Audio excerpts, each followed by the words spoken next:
Hey guys, welcome back to another Dandadan video. We will be covering the latest chapter of Dandadan, chapter 132, and unpacking what exactly is going on and what we can expect to see in the next few chapters. Let's get into it. The chapter starts off with Okuran and Momo showing up to the school. The students seem to be having an internal dispute, as we can see that they are fighting within the panels. Momo decided to walk up to one of the students to ask them if they know who Unji Zuma is, and that they're looking for him. I initially thought that they would need help with this encounter, but Momo surprised me by being able to do this all by herself. The thugs begin to interrogate Momo with Okuran by her side. Her attitude is similar to when we first meet her in the manga, as a no-nonsense type girl. The thugs begin to pressure Momo, with one of them touching her hair. Immediately, Okuran pushes the guy's hand away, saying that he shouldn't touch her hair. Although we are aware that Okuran would absolutely finish these guys in a fight, we are also aware that his character wouldn't allow him to activate his powers to fight them. So it's nice to see that he's sticking up for Momo, and it's quite admirable, showing his growth as a character compared to the beginning of the series where he was allowing people to throw paper at his head. The one who was responsible for touching her hair in the first place begins to pressure Okuran, saying that he shouldn't have raised his hand towards him unless he wants to start a fight. Momo tries to defuse the situation, but the thug insists that Okuran and himself has to fight to settle their differences. We move back to Momo, where she once again brings out her no-nonsense side, saying that he has to bring out Zuma. The facial expressions that she shows in this panel reminds me of the beginning of the series as well as the anime trailer. Before anything could get started, another high schooler emerges from the crowd, saying that the thug who tried to start a fight with Okuran should apologize.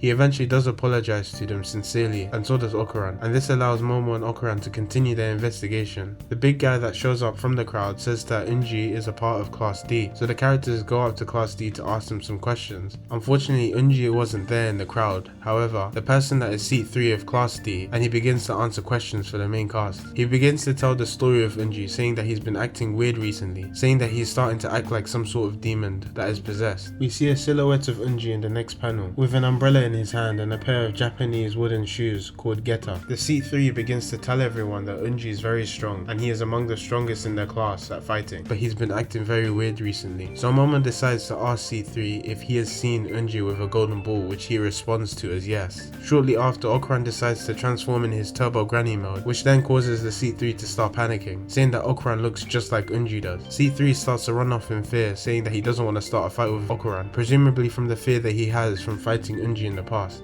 From the looks of things, it seems like Unji may be possessed by something that's making him extremely strong. This can also be seen in the panel where we see his figure, with his feet looking similar to Okuran, which was shown only a few panels later. There's a chance that he could be possessed by someone like Turbo Granny, or has inherited Turbo Granny's powers similar to Okuran did. This would explain his interests in Okuran's balls, as there may be a chance that he may have lost his balls as well to the Turbo Granny. It seems like Unji's character is similar to Gigi's character, suggesting Unji's character is possessed. There's a chance that he will be extremely difficult to deal with, and suggesting that we encounter Unji in the next chapter. I feel like Okuran and Momo may run into some sort of trouble that they may not be able to solve by themselves without the help of Turbo Granny. Unji Zuma's character looks slightly like Akuma from Street Fighter. This may allude to his abilities in fighting as well as his strengths, which may pose a problem to the main characters. Thank you for watching today's video. If you enjoyed the video, please consider subscribing, as this would really help out and it drives me to make more videos. Leave a comment on your favorite moment of this chapter. I'll see you in the next video.